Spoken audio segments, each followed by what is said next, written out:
winning the award has really catapulted us to another level, to a new space on a global scale.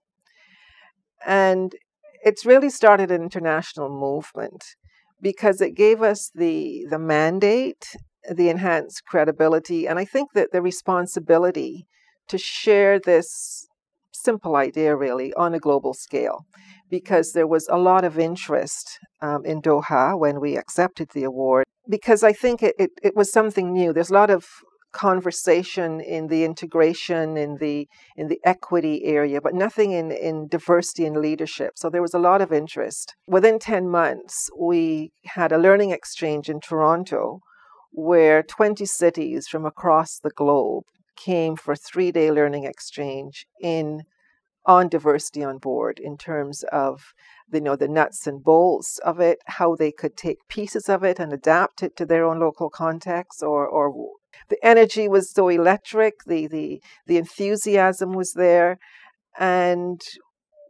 it's now spread. It's an international movement. We have a community of practice created, and replication adaptation is taking place in a number of cities across the world, including Canada. So we're really, really excited about that. There are 2 strands, one Canadian and the other international.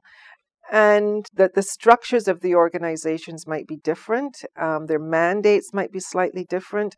But in terms of what they're each doing, there isn't much difference. They're, on both sides, they're really committed to a more inclusive society and ensuring that people who come to their shores, to their cities, are included in the leadership positions of society.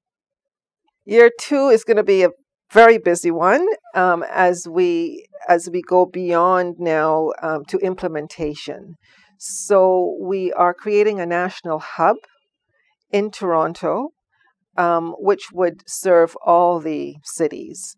And that prevents them from recreating the wheel, if you will. So we're going to be establishing a website on which we'll have our tools or resources which they can all use, and also an e-learning platform. So again, they don't have to go and recreate that. And we'll be looking for additional funding, both for the local cities to assist them, but also on the national level, so that we can have it in one area and then have that used by all parties, because it's much more cost effective that way. And we're having our second convening in Berlin in June 2014. So we're really, really excited about that.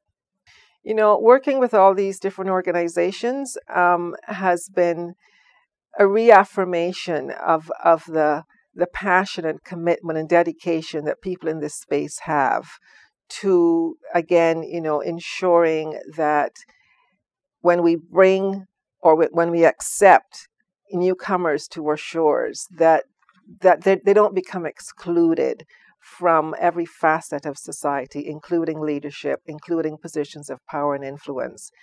And they're all working, some under very, very trying circumstances, but all working very passionately toward that end, because they know that in turn leads to a more prosperous and more just and inclusive society, and a more respectful society as well.